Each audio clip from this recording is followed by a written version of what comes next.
Regresamos con más análisis en Así Estamos.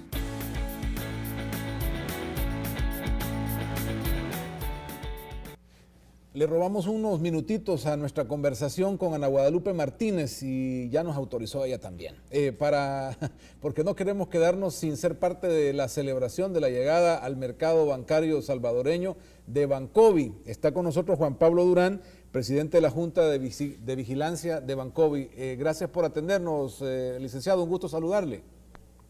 Muy buenos días, Rafael, qué gusto poder saludar a todo el pueblo salvadoreño a través de tu programa, Así Estamos, y por supuesto poder comentar brevemente de lo que se trata la celebración de los 50 años y el nombramiento ya de Banco Cooperativo Visionario de nuestra querida cooperativa Acovi RL. ¿Cómo ha sido, Juan Pablo, estos 50 años y ahora por qué un banco? A ver, cuéntenos un poquito de esto.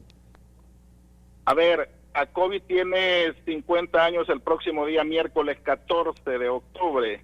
11 maestros vicentinos en 1965, bajo la inspiración del modelo cooperativo, fundan Acovi RL en la ciudad de San Vicente, justamente en la escuela Nicolás Aguilar, con un capital inicial de 55 colones. Aportando 5 colones cada uno, le dan nacimiento a lo que hoy en día es Banco Cooperativo Visionario.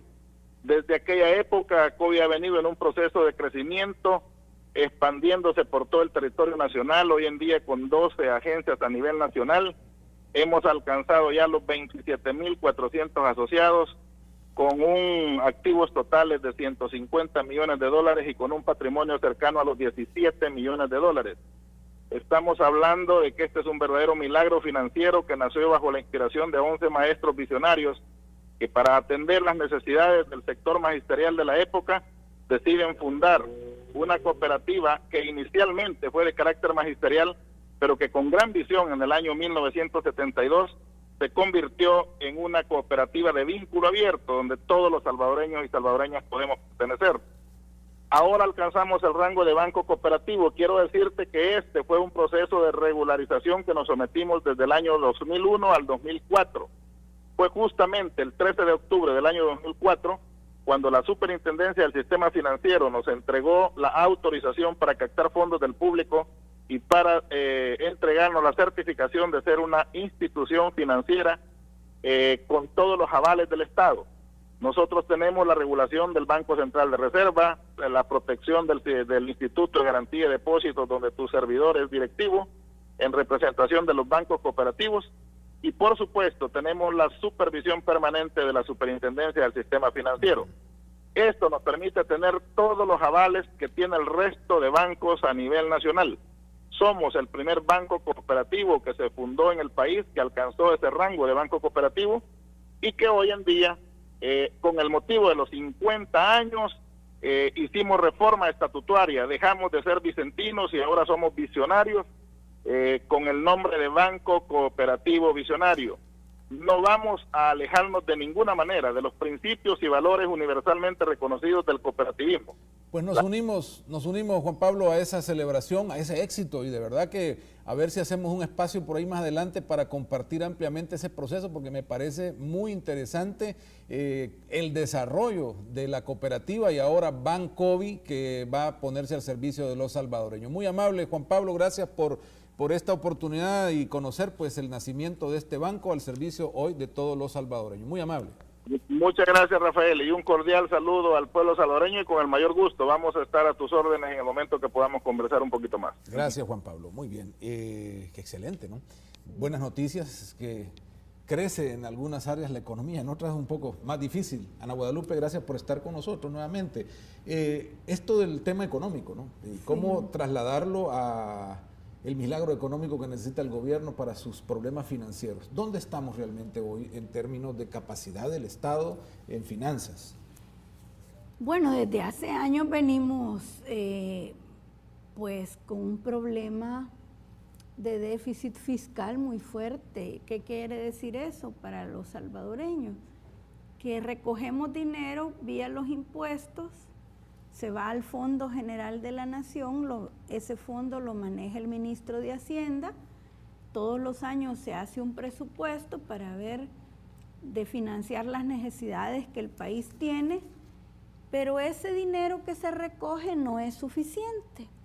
Entonces tenemos que acudir a préstamos y por eso es que nos hemos ido endeudando y a eso se le llama déficit fiscal, que lo que se recoge no es suficiente, por lo tanto hay una diferencia ahí que es negativa, eso negativo se le llama déficit y ese déficit se cubre con préstamos.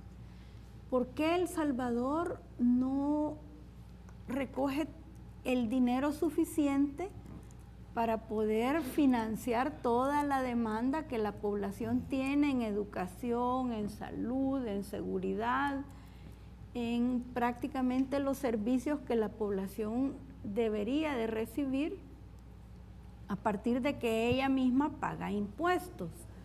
Porque esto que el Estado hace no es de gratis, son los impuestos que pagamos los que se nos devuelven en servicios, en salud, educación, ya decía, seguridad, en obras públicas, carreteras, etcétera, etcétera.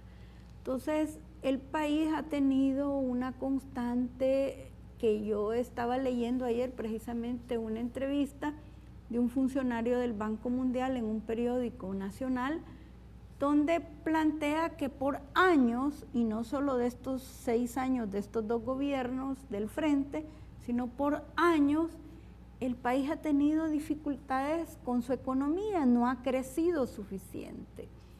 O sea que el país no es lo suficientemente productivo como para que su economía crezca y ese crecimiento haga crecer también lo que se recauda, lo que se recoge en impuestos. ¿Cuál ha sido el problema de nuestro país en términos de crecimiento desde la firma de los acuerdos de paz? Porque el tema de que El Salvador no crece, su economía no crece, es un problema que no es nuevo, siempre se ha estado mencionando muchísimo y es uno de los temas recurrentes de cada gobierno. Dice, hoy sí vamos a crecer. Cada campaña los candidatos ofrecen que van a hacer crecer el país. ¿Qué es lo que ha ocurrido? Y a mí me llamó mucho la atención 2 cosas que dice este funcionario del Banco Mundial, que se disminuyó mucho la productividad interna, aún teniendo El Salvador infraestructura productiva, sobre todo en el área de la industria muy sólida, se disminuyó. En parte por la gran avalancha de productos chinos que nos vino de todo, pero también en parte porque la gente empezó a irse para Estados Unidos y el país empezó a vivir de las remesas. Yo no quiero repetir lo que todo el mundo dice, pero quiero decir algo que me duele y me llama mucho la atención, porque escuché la llamada de un salvadoreño hace unos minutos precisamente a este programa diciendo: yo no creo en el sueño americano. Los que se han ido para Estados Unidos no tanto es porque crean en el sueño americano, sino por necesidad. Aquí no encuentran un buen trabajo, no encuentran una manera de hacer progresar a sus familias y toman la dolorosa situación de desarticular la familia y parte de ese grupo familiar irse para Estados Unidos. Y eso se convierte en envío de dinero mensual para el país. Pero eso que parece una bendición, porque las familias tienen recursos para comer, para educarse, se convierte también en una maldición, porque dicen que ha disminuido la actitud de los salvadoreños hacia el trabajo. Porque la gente que recibe remesas ya no tiene la misma necesidad, ni el mismo espíritu emprendedor, ni la misma actitud de ir a buscar la vida y convertirse en alguien en generador. En generador, exactamente. Entonces lo que nos salva también nos hunde. Nos salvan las remesas porque es uno de los elementos que ha mantenido flotando la economía, que es un flujo de dinero muy alto, ha convertido al país en un consumidor de primer nivel, pero las familias ya no tienen esa actitud de emprendedurismo que siempre caracterizó al salvadoreño. Leía igual un artículo donde hablaban del poema de Roque Dalton, de los salvadoreños siempre emprendedores. Pues el Banco Mundial dice que los salvadoreños están perdiendo esa calidad extraordinaria de emprendedurismo y de aptitud a trabajar de cualquier cosa. Hay gente que dice, no, es que en el campo es de sol a sol estarse matando por 5 o 6 dólares diarios. Sí, es que la gente dice eso porque ya recibe remesas ahí en el campo. Los que no reciben remesas siempre están dispuestos a ir a trabajar ahora al campo precisamente con esa... En esto el gobierno o los gobiernos, para no hablar de uno, porque como usted lo ha dicho es algo más amplio a lo largo en el tiempo, de un periodo grande. Podríamos decir, han sido irresponsables en tratar de hacer con lo que no tienen, o cómo ha sido esta construcción de esta deuda, y no sé si al final ya llegamos también a un tope de las capacidades de la deuda del país. Fíjese que yo creo que han habido experimentos, y eso es porque no ha habido una planificación estratégica de la economía en 20 años. Cada gobierno que llega, incluido los mismos gobiernos de arena, que eran del mismo signo, pero con distintos personajes, no fueron constantes en darle seguimiento a un proyecto de desarrollo de largo plazo. Me acuerdo, porque fue el periodo en que yo llegué a la Asamblea Legislativa, del presidente Calderón Sol, su ministro de Hacienda, el ingeniero Enrique Heinz, Manuel Enrique Heinz. Él estaba en la tesis de que El Salvador debería de convertirse en una gran maquila, porque estaba en ese momento en Centroamérica y en El Salvador la inversión de maquila floreciendo. Y decía, ¿para qué vamos a seguir siendo agricultores? ¿Para qué vamos a cultivar maíz, frijol? ¿Para qué vamos a cultivar algo que lo hacen más eficiente los nicaragüenses o los hondureños? Nosotros dediquémonos a hacer maquila y la comida que nos venga de Nicaragua y de Honduras. Y se fue descuidando totalmente la agricultura y la caficultura, que era no la comida, sino que la exportación, a tal grado que ahora nos lamentamos profundamente de haber descuidado el rubro de la agricultura, y sobre todo ahora la gran idea, que me parece buena, pero que tiene que ver con lo que se hizo hace 15, 20 años, es de reactivar el café, porque el café sigue siendo una tradición cultural, pero además un ente altamente productor de trabajo en el campo. Entonces creo que los errores antiguos ahora están reflejados en la crisis actual, que lo manejan ineficientemente los gobiernos actuales, porque no es que esté defendiendo que lo que se hizo o no se hizo en el pasado es lo que ahora está repercutiendo en la crisis, en parte, pero en parte también la ineficiencia de manejo de los gobiernos, de los dos últimos gobiernos. Lo que hemos visto en los presupuestos es casi un 80% de esos presupuestos irse a gasto corriente, a gasto de empleados y personal. Le digo, desde que llegué en el 94 a la Asamblea Legislativa, cuando se discutían los presupuestos año con año, precisamente uno de los elementos que aparece siempre es que el 80% efectivamente o más es para salarios de los empleados. ¿Qué quiere decir? Ahí van los salarios de los maestros, de los médicos, de las enfermeras, de los policías, van los salarios de los empleados públicos en general. Entonces, hubo una época que los gobiernos de derecha, tratando de cumplir una corriente, una tendencia internacional que venía precisamente de los organismos que prestan dinero, del Banco Mundial, del Fondo Monetario Internacional, dijeron que había que hacer más pequeño el Estado. Y se empezó a decir de que había que reducir el número de empleados de los distintos ministerios. Y Calderón solo intentó implementar y después el gobierno de Francisco Flores y se intentaron reducir plazas en los ministerios.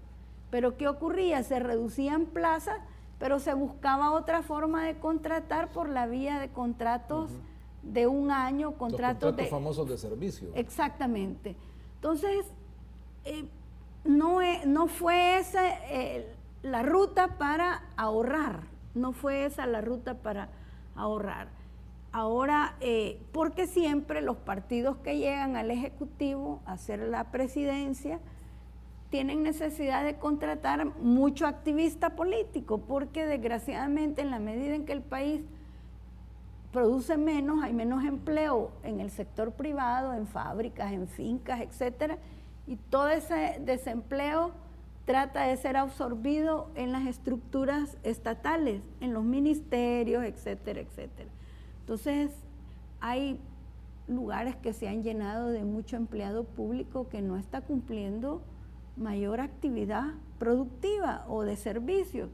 Creo que eso ha sido una constante en el país y debería de revisarse.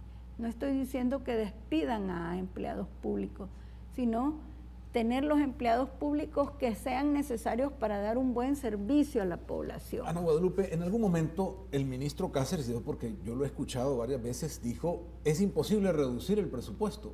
Nunca se ha podido hacer y es imposible tocar el costo del presupuesto. Sí. Ustedes están diciendo, bueno, miren, al menos en los más altos salarios de los funcionarios, entiendo que de 1.500 en adelante podrían hacerse recortes, pero nadie asume la posibilidad de reducir esos costos de operación del Estado. Efectivamente, hay una incapacidad y sobre todo poca sensibilidad de sacrificarse personalmente por parte de los funcionarios. O sea, hablan de que el país necesita recursos, sobre todo en el tema de seguridad, Rafael, se ha estado hablando de que debe de hacerse un esfuerzo para que la policía tenga mejores condiciones en zapatos, en chalecos, en armamento, en equipo técnico, en vehículos, en combustible, en condiciones para pernoctar, porque las condiciones donde los policías duermen, descansan, son lamentables. O sea, la lista de necesidades para la seguridad pública es enorme.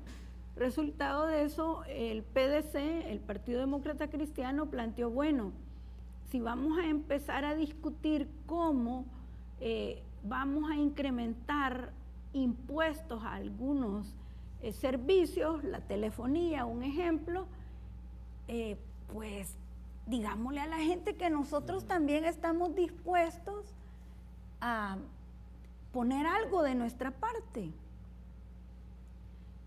¿Qué es lo que proponemos? Que los funcionarios, no empleados públicos, ojo, no estamos diciendo que una secretaria, que un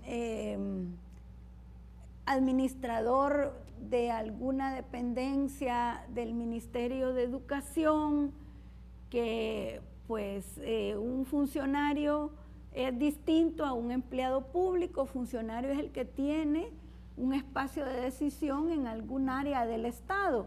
En el sector justicia, por ejemplo, los magistrados de la Corte Suprema de Justicia entrarían en la propuesta.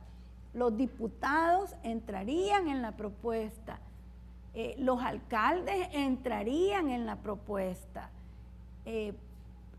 Los directores de departamentos, de los ministerios, los viceministros, el presidente y el vicepresidente de la República, los directores y presidentes de autónomas, los directores de los niveles de hospitales, es decir, los que tienen, según la Constitución de la República, un espacio de decisión son funcionarios públicos.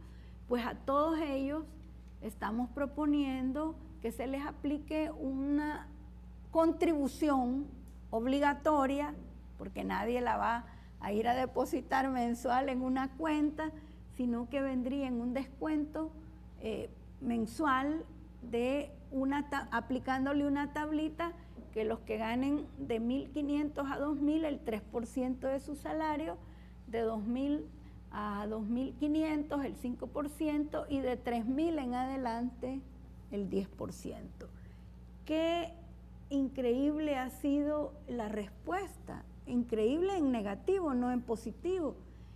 Hubo un diputado que dijo, de los que tienen más recursos, creo yo, que tiene años de ser diputado, yo tendría que preguntarle a mi familia si no se ve afectada por ese descuento. Y como un familiar contratado de asesor, parece ser. Sí, así es. Y entonces uno dice, bueno, le estamos diciendo a la población que el país necesita para seguridad, porque este fondo, que no es mucho y no es la solución, pero es una manera de estar a la par de la gente que le vamos a pedir que se sacrifique si es que se aprueban las distintas opciones que están en discusión en la Asamblea Legislativa acerca de tasar o crearle un impuesto a la telefonía o a las empresas que tienen ingresos arriba de 500,000, porque son las propuestas que están ahí.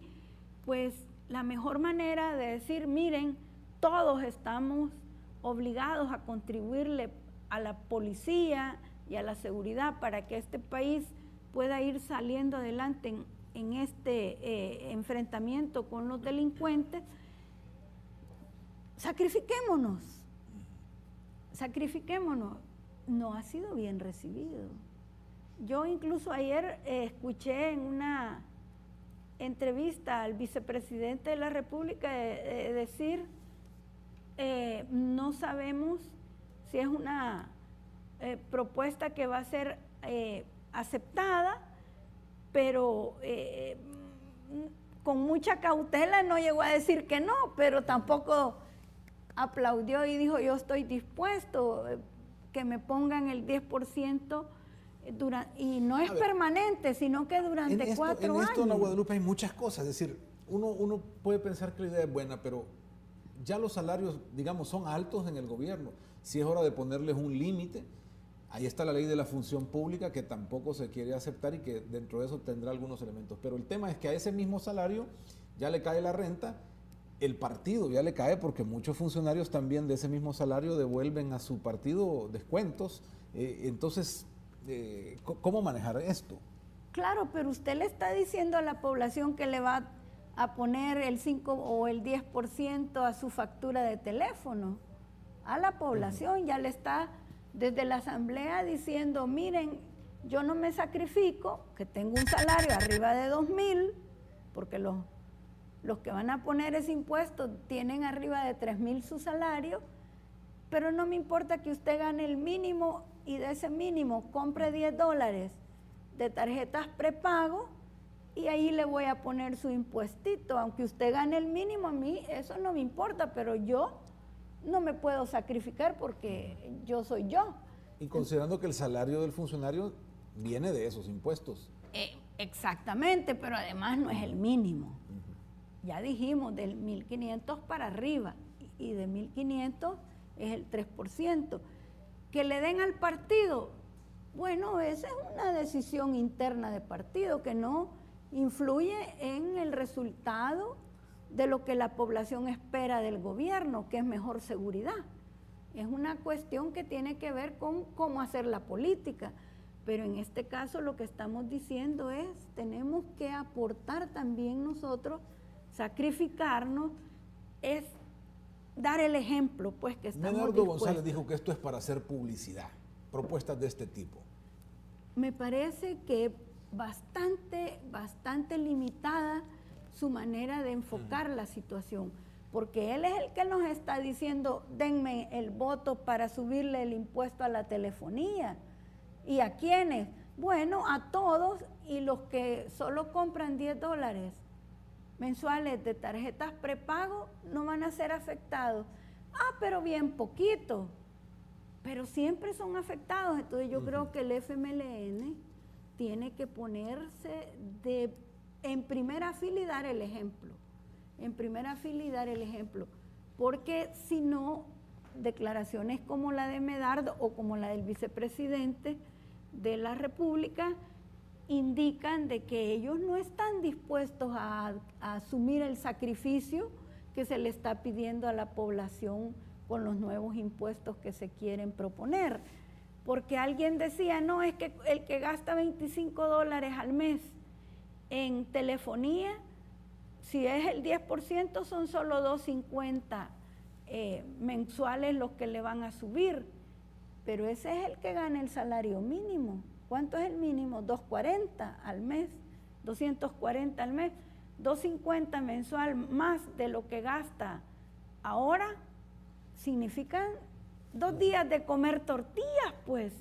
Entonces, todo tiene su nivel de relatividad. Para un personaje que gana, para una persona que gana el salario mínimo, $250 es un sacrificio. Para un funcionario que gana arriba de $3,000, el 10%. Y que tienen otros privilegios, es decir, porque el celular se lo paga también el Estado, la gasolina se la paga el Estado, el carro se lo paga el Estado, el chofer se lo paga el Estado, los trajes muchas veces se los da también el Estado, hablando de la presidencia. Bueno, porque tienen gastos de representación, claro. Efectivamente. Entonces, que vengan a decir que es una medida publicitaria, no, es una manera de que los funcionarios y sobre todo los políticos que están siendo criticados permanentemente de que no se acercan a la población ni entienden los niveles de sacrificio que se les están pidiendo, se dé una muestra de que efectivamente hay disposición. Hacemos una pausa muy breve, Ana Guadalupe, enseguida estamos nuevamente para esta conversación. Ya volvemos.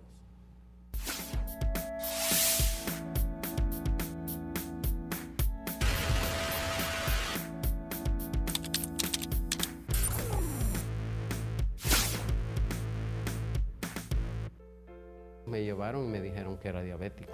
No tenía energía, pasaba con mucho dolor, me había afectado mucho.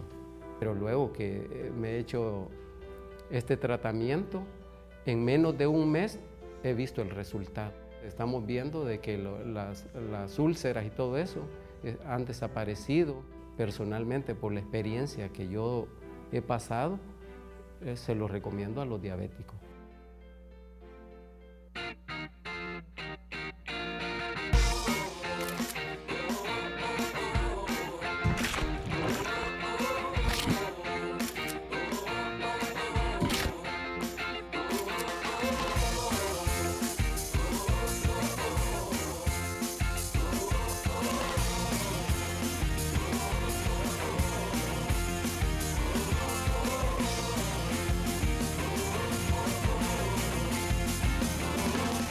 del Río es pura diversión. Regresamos con más análisis en Así Estamos. Gracias por mantenerse en nuestra sintonía. En Así Estamos conversamos hoy con Ana Guadalupe Martínez. Ella es secretaria adjunta del Partido Demócrata Cristiano y estamos hablando de las propuestas de financiamiento para el Estado. En medio de las necesidades que se plantean sobre el tema seguridad, aparece ya el presupuesto, las carencias del Estado para cumplir con compromisos a futuro. Ana Guadalupe, dentro de esto también hay una propuesta. Bueno, entonces también endurecer las penas para quien no pague, para el evasor. Y se habla de pulir un poco más lo que ya existe a nivel de leyes y llevar a los evasores a la cárcel. Bueno, sobre esa medida nosotros hemos estado estudiando porque ya en el Código Procesal Penal está precisamente cómo se deben de dar tratamiento a los delitos de Hacienda. Yo ayer le preguntaba a un abogado que me explicara qué consecuencias puede tener esta medida y me dice ninguna.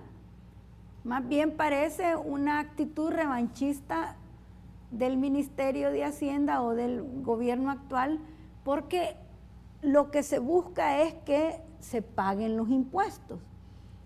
Si descubren a alguien con una situación de evasión, el delito es conciliable. ¿Qué quiere decir? Que si yo pago, no voy a la cárcel. ¿Y cuál es el propósito esencial del Ministerio de Hacienda? Recaudar impuestos. Entonces, ¿por qué aún pagando va a ir a la cárcel? si el delito es conciliable. Actualmente el que paga ya no va a la cárcel. Si le quita eso, porque es la propuesta del FMLN, quitarle esa capacidad de conciliación y aunque pague o hacer que pague y meterlo preso. Vaya, pero si ya pagó, ¿para qué lo va a meter preso? Si ya pagó. Si la actitud fundamental del que concilia es que vaya, me casaron y voy a pagar, pues. Y para el Ministerio de Hacienda lo esencial es cobrar impuestos, no meter a la cárcel a la gente. O sea, no le vemos sentido si ya existe en el código establecido una manera de que el ministerio recupere lo que no se le ha pagado, porque ese es el propósito de una situación que ya está en el código, que paguen, porque al país lo que le interesa es que paguen, no tener la cárcel con más presos ahí metidos. Entonces no nos parece más que una actitud bastante revanchista.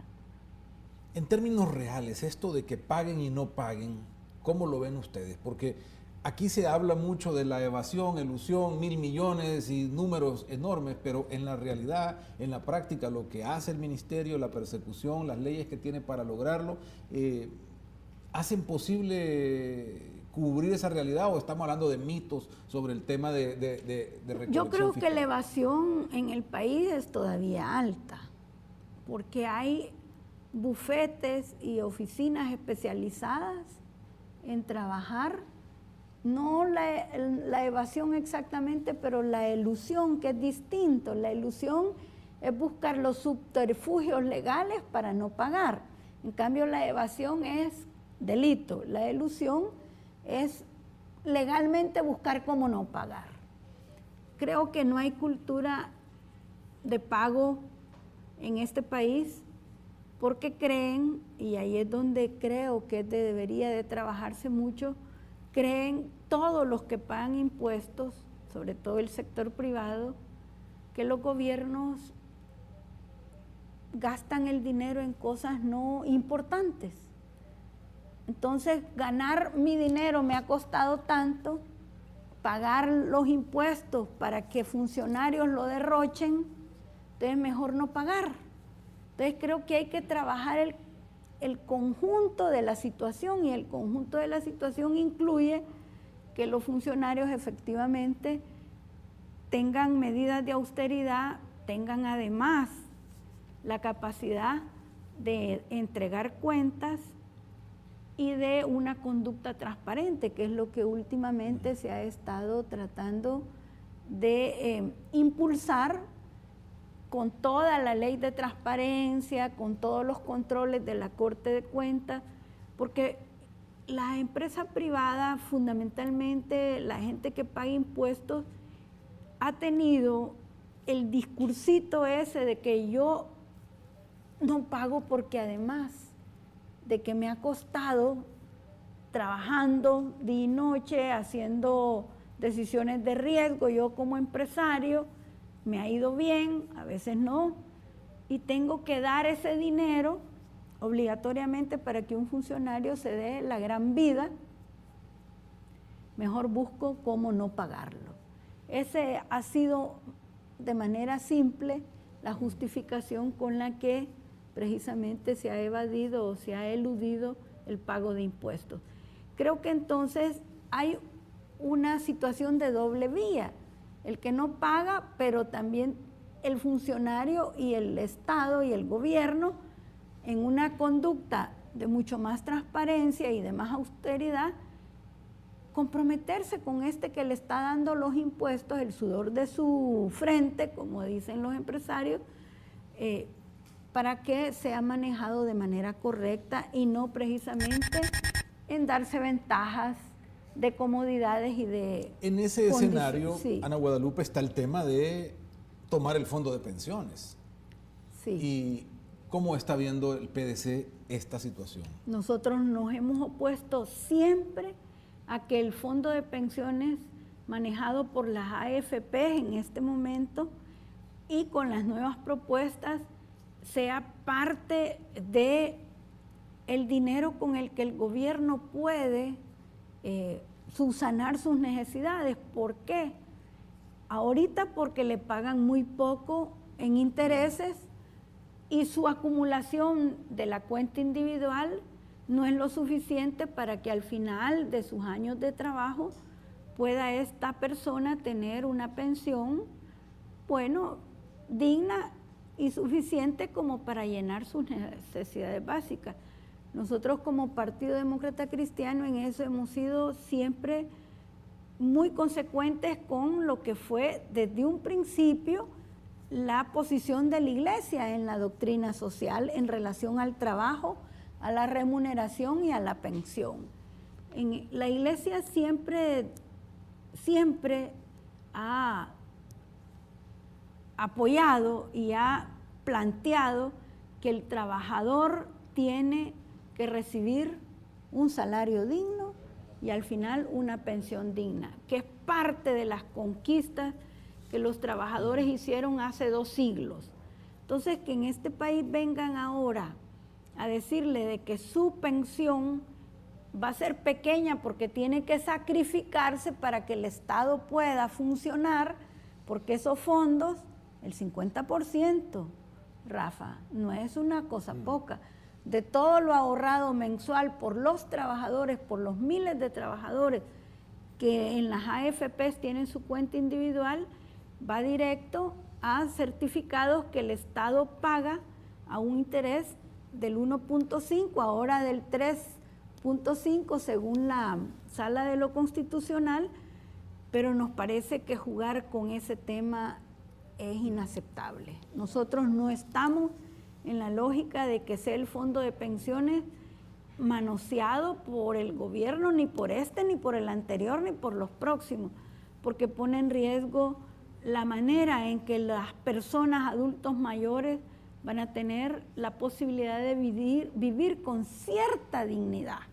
Ana Guadalupe, muchísimas gracias por habernos acompañado. Ha sido un verdadero placer tenerla en este programa y que comparta con nosotros la visión que tiene el Partido Demócrata Cristiano sobre estos temas. Muy amable. Bueno, muchísimas gracias porque me ha dado la oportunidad de comentarle a los televidentes las propuestas nuestras que en el fondo, ¿qué es lo que buscan? Darle vida a la doctrina social de la Iglesia. Bueno, estaremos pendientes de cómo va impactando esto. ¿Cómo no? Vamos Gracias. al tráfico inmediatamente. Gracias.